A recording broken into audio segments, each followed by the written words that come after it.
कई कानूनी मामले ऐसे होते हैं जिसमें वर्षों तक ये पता नहीं चलता कि आखिर हुआ क्या था। बहुत सारे मामले आपने ऐसे देखे होंगे।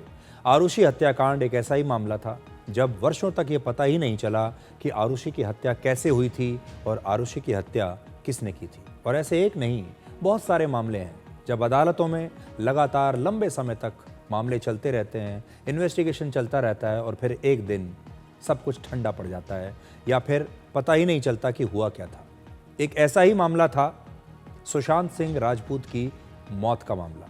सुशांत सिंह राजपूत केस देश के सबसे चर्चित और विवादित मामलों में से एक रहा है और लगभग 5.5 साल पहले, आपको याद होगा 14 जून 2020 को सुशांत सिंह राजपूत अपने मुंबई के फ्लैट में मृत पाए गए थे।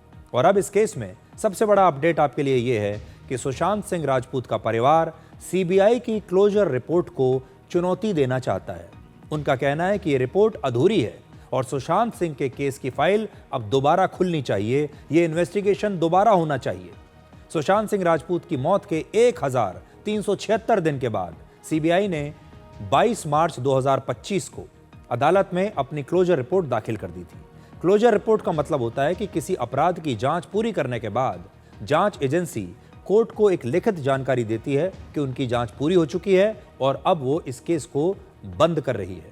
सीबीआई की क्लोजर रिपोर्ट में एक्टर रिया चक्रवर्ती को क्लीन चिट दी गई थी और रिया या उनके परिवार के खिलाफ सुशांत को आत्महत्या के लिए उकसाने और सुशांत के बैंक अकाउंट से पैसे के लेन देन के सीबीआई को कोई सबूत नहीं मिले। सीबीआई ने कहा था कि सुशांत सिंह राजपूत ने आत्महत्या की है।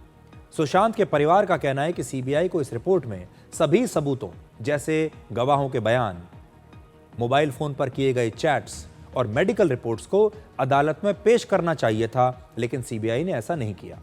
अब सुशांत के वकील कहते हैं, सुशांत के परिवार के वकील कहते हैं कि सीबीआई का सिर्फ ये कह देना कि सुशांत सिंह राजपूत के बैंक अकाउंट से पैसा नहीं निकाला गया, ये काफी नहीं है और सीबीआई को सबूत के तौर पर बैंक स्टेटमेंट्स भी कोर्ट में पेश करने चाहिए थे, लेकिन ऐसा नहीं किया गया है।